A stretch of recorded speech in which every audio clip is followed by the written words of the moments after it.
Hi everyone, my name is Ashley Ayers and I am from Clemson. So today I am going to be talking about South Carolina's state board's requirements when it comes to informed consent. In South Carolina, professional counselors are monitored and regulated by rules that emphasize and accentuate informed consent and ethical practices. One huge requirement that counselors have in South Carolina is that they must obtain written informed consent from clients before starting any kind of treatment. And it must detail the overall nature of the therapy, the possible risks or the benefits, and potential alternative benefits, which I think is really interesting and is something I didn't know. This benefits and protects both the client and the counselor. And so this differs, well, not necessarily differs, but it is unique. And according to the ACA, clients have the freedom to choose whether to enter into or remain in a counseling relationship when it comes to informed consent. And they need sufficient information pertaining to the counseling process as well as the counselor. And this protects them, again, as well as it protects the counselor. And counselors have a responsibility to explain in writing and to verbally go over this with the clients with the rights and the responsibility of both the client and the counselor.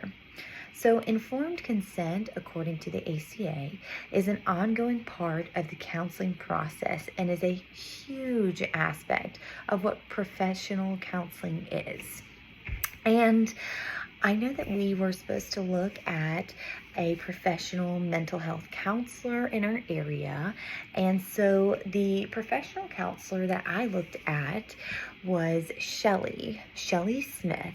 And she's actually located in Pickens, South Carolina. And that's just a little bit up the road from me.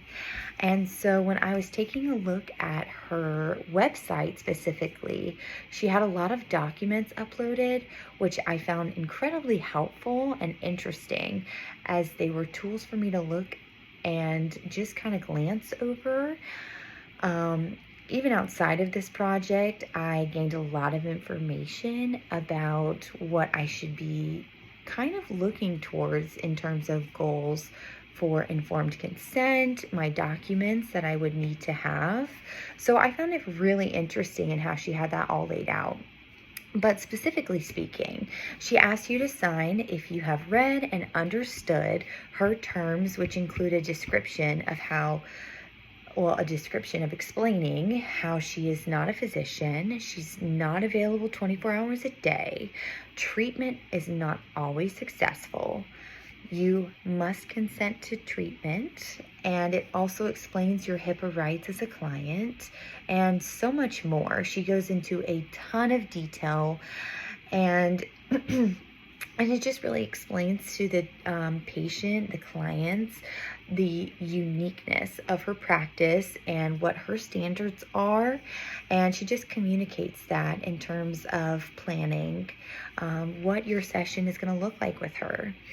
And in terms of planning ahead about informed consent, I think this was really helpful for me to get a better understanding of what that looks like in the real world, while also being able to get physical ideas and examples of what that looks like.